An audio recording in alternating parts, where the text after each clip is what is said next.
this is a very exciting decade, and at the cusp of the fourth industrial revolution, the way we work, the way we learn, the way we live is going to change dramatically.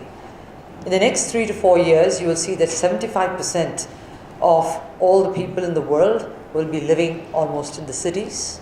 1 trillion objects will be connected, and then you will have bandwidth, which is exciting, and you will also be actually looking at matter that transforms and is programmable. It is the internet of everything.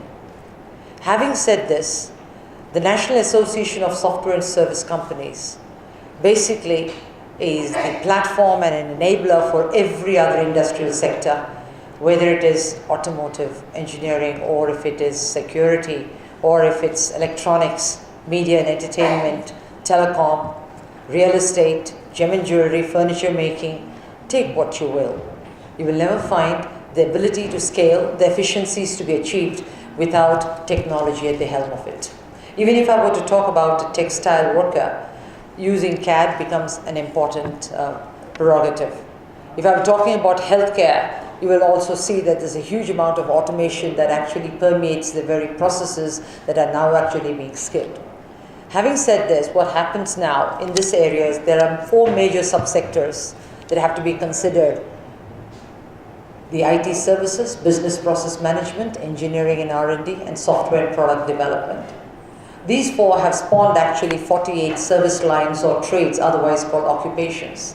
And then within, we have a large number of job roles. It's the first time in this decade that India has actually perceived a systemic process of skilling and training and has identified job roles in a manner of functions, sub-functions, and tasks.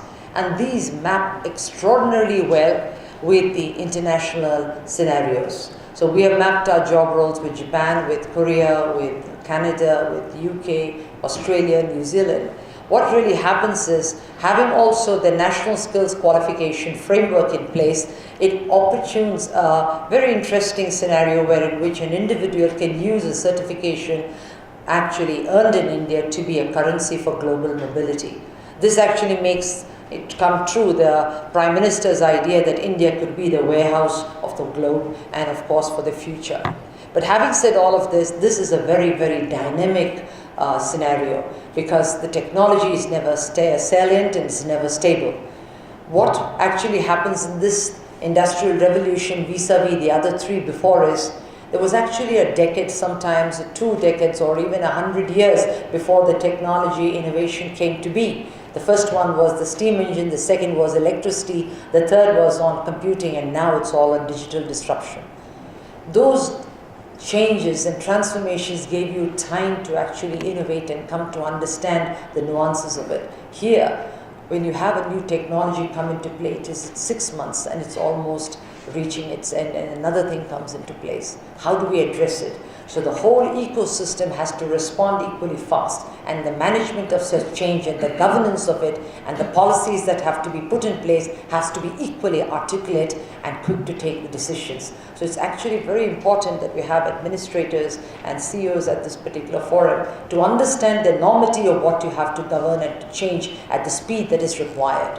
So I would now talk of the older areas, like you have cyber, you have analytics, you have application development, you would talk of finance and accounting, product design, engineering.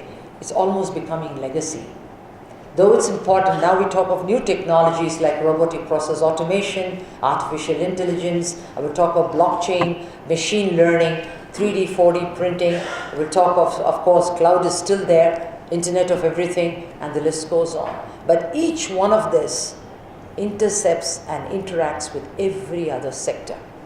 So even if you were to go to a shop now to make a purchase of your normal vegetables, you'll actually use artificial intelligence for face recognition, and you put your products into your basket and the basket will discount the amount from your cell phone and make it on. You want to sit into a driverless car, it is actually 70% of it is almost electronics and software. So the way we are actually working and the capabilities which we bring to the table is enormous. It's an exciting phase, but once again, it is a huge supply-demand training and a governance that makes it together. The stakeholders have to work, and there is miles to go before we sleep. Exciting times, ladies and gentlemen. Thank you for the opportunity.